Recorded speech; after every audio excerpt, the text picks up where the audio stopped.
Being a medical doctor is no easy feat, ask Dr. Daniel Gikonyo, who even in his 41-year experience in the profession is still taken aback by most of the emergency cases he faces on a daily basis. Like Thursday morning, when he had to deal with a 1.5-year-old boy whose father had ran over him while reversing from his home parking area. Such is the nature of the service they render to the public. Unpredictable, and as such, the medical profession is one that should remain stable at all times, according to him, enough to effectively handle the challenge that is healthcare delivery. And so, as doctors remain on strike for the 4th day running, Dr. Gikonyo, who worked in the public sector, both at the Rift Valley Provincial General Hospital as an intern and at the Kenyatta National Hospital before going private, says whether or not the doctors are justified is a thin line. On the one hand, agreeing that most government hospitals are in a deplorable state, enough to raise the alarm.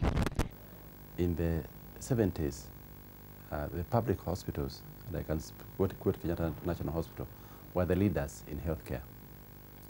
I do not know what has happened between 19 and 2000.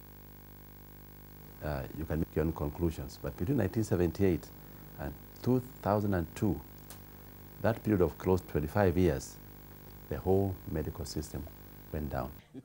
And on the other, maintaining that doctors must place the interests of their patients before their own, for a career option, he insists, is a calling. You know, people say that war is an inevitable evil, but it's still an evil.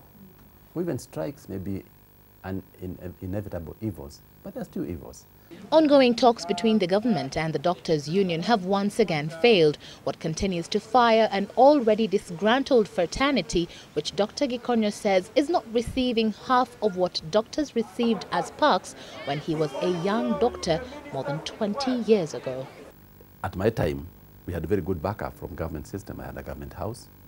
If I wanted to go to work at night, the government car came for me with a government driver. I was safe. If I wanted if I was transferred from Nakuru to come and work in Nairobi, the government gave me transport and paid for my luggage to come. They gave me a house in Nairobi. So those backup systems are not there anymore. Dr. Gikonyo leads me to Karen's Hospital's catheter lab, a well-equipped lab that performs heart-related surgeries.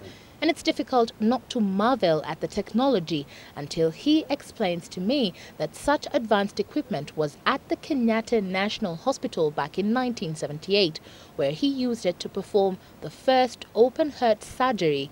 Maintaining such standards, what remains the nation's biggest weakness. You asked me about background. It's been years since then for the doctor who joined medical school in 1970 at only 19 years of age.